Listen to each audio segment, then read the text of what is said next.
प्रस्ताव आलेला आहे. युती संदर्भात एवढं पॉझिटिव्हली ते पत्रकारांसोबत संवाद साधताय, त्यामुळे कुठला तरी संवाद साधलाय का त्यांनी मनसेसोबत किंवा महाराष्ट्र नवनिर्माण सेनेबरोबर त्यांनी आतापर्यंत कुठलाही संवाद, जे काय आम्ही बघतोय ते संजय राऊतांच्या पत्रकार परिषदांमधूनच बघतोय किंवा अनिल परवांच्या पत्रकार परिषदेमध्ये बघतोय, आतापर्यंत कुठलाही ना पडद्या मागणं ना पडद्या पुढणं कुठलाही संवाद साधला गेलेला नाही. मला हेही इथे सांगावंसं वाटतं की 2014 होते किंवा 2017 जेव्हा युती करायचा विषय होता तेव्हा आम्ही समोरनं आमचे लोक मातोश्रीवर पाठवले होते. त्यावेळेला उद्धव ठाकरे त्यांना भेटले नाहीत, पण आम्हाला युती करायची होती म्हणून आम्ही आमचा माणूस तिथे पाठवला होता. मला असं वाटतं ही खरी पद्धत आहे.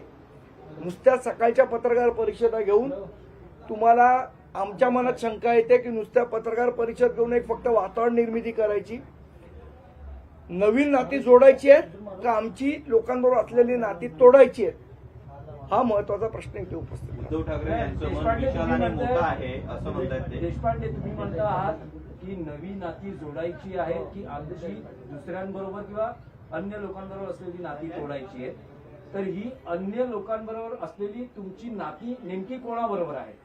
आमची जी काही इतर पक्षांबरोबर नाती आहे ती आम्ही तुम्हाला माहिती आहे, लोकसभेमध्ये पण आम्ही पाठिंबा दिला होता, विधानसभेला आमची चर्चा चालू होती, चर्चा असफल झाली.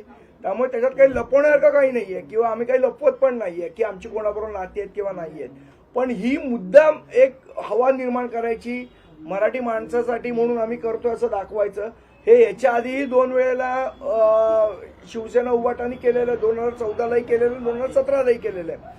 त्यामुळे जर तुम्हाला एखाद्या वेळेला मला असं वाटतं रोज पत्रकार परिषद घेऊन आम्ही सकारात्मक आहोत एवढं बोलून युत्या होत नसतात. ज्यावेळेला आम्हाला करायची होती, मी उदाहरण म्हणून सांगतोय, ज्यावेळेला आम्हाला करायची होती त्यावेळेला स्वतः सन्मान्य बाळा गंगावकर यांना राजसाहेबांनी मातोश्रीवर पाठवलं होतं आणि युती होत असते किंवा चर्चा होत असते ती अशा प्रकारे होत असते, पत्रकार परिषदा घेऊन होत नाही. कुठे तुम्हाला जर खरोखर असेल तर 4 पावलं पुढे आले असते, नुसत्या चर्चा करून कसं काय होणार? पडद्याच्या नाड्या त्यांच्या हातात नाही तर आमच्या हातात आहेत असं पण ते म्हणतात.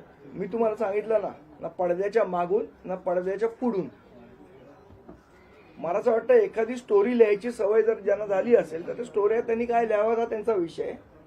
पण आमच्याकडनं आणि पक्षाकडनं स्पष्टपणे सांगतो की ना पडद्या आडून ना पडद्या पुढून कुठने आम्हाला अजून त्यांच्याकडनं संपर्क झालेला नाही. म्हणजे तुमचं देशपांडे, तुमचं भाजप आणि शिंदे शिवसेनेशी नातं आहे, मग ते राजकीय असेल, मैत्री असेल, भावनिक असेल, हे तुम्ही मान्य करता?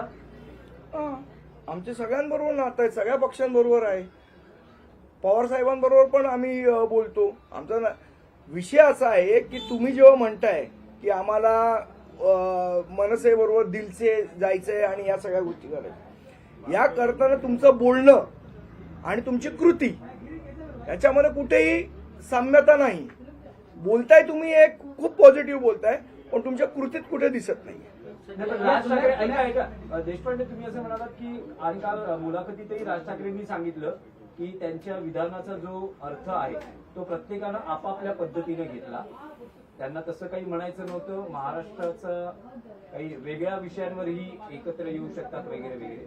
तर आज हे तुम्ही या पत्रकार परिषदेच्या माध्यमातून क्लिअर करू शकता का की जे शिवसेना युबीटी सारखं म्हणते की आम्ही सकारात्मक आहोत राज ठाकरेंचा एकूण प्रस्ताव किंवा राज ठाकरेंशी युती करण्यासाठी, तर तसं काही जर प्रस्ताव किंवा तसं जर काही बोलणं झालं तर शिवसेना युबीटीशी युती करण्यासाठी तुम्ही सकारात्मक आहात का? मला असं वाटतं या जर तरच्या प्रश्नाला मी आज उत्तर देऊ शकत नाही. त्यांनी प्रस्ताव पाठवावा, त्याच्यावर योग्य तो निर्णय राजसाहेब घेतील. संजय राऊत ज्या पद्धतीने सातत्याने सकारात्मक आहेत असं सांगतात आहे, मग आता तुमच्याकडून काही यावेळेस पुढाकार घेतला जाणार का?